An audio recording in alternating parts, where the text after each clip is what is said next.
number one is about a Muslim brother of mine, and the thing is, he's got a couple of beliefs. Like his aqidah is, to me, it seems like he believes certain things that are from the Khawarij. Like, for example, he believes that we can't pray in a lot of masajid because we first have to find out what the aqidah is of the imam. He considers most of the people kafir because we live in a non-Islamic country and there's a lot of things going on here, shirk, etc. Okay. And we can't eat certain meats until you find out who the person is that slaughtered the meat, etc. So my question is, am I still allowed to be friends with this person? Am I allowed to say Assalamu alaikum to him? Am I allowed to give him his rights? Yeah, or Osama, should I? Osama, I have a question for you. Yeah. Are you currently working or studying? I am currently working. So at work, you have many colleagues, males, females, Muslims, non-Muslims, trans, straight. Am I correct? Yes. Yeah. And how do you deal with them?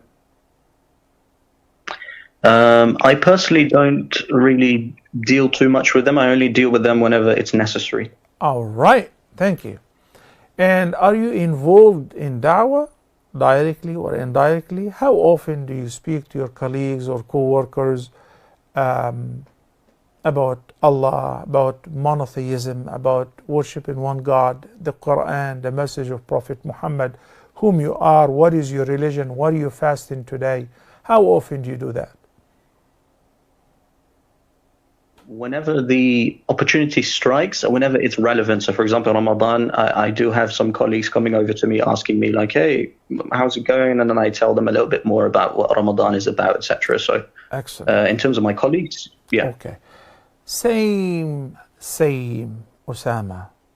With regards to Al-Khawarij, when Ali ibn Abi Talib, Al-Khawarij, when they rebuild, first they rebuild against Ali ibn Abi Talib.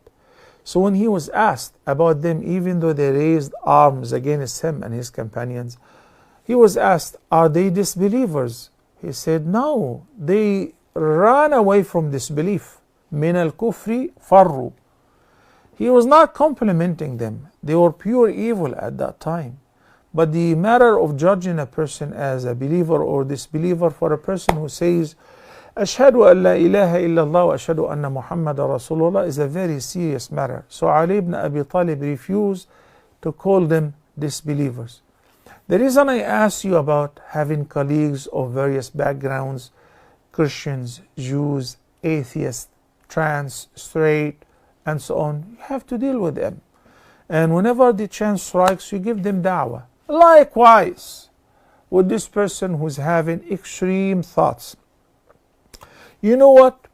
I've always enjoyed befriending those people in order to bring them to the fold of Islam. And it is very ironic that this person is not perceiving you as a disbeliever and he's still talking to you. So they gotta talk to somebody. If he feels good talking to you, take advantage of that and explain to him it is not that dark. Al-ilmu nur.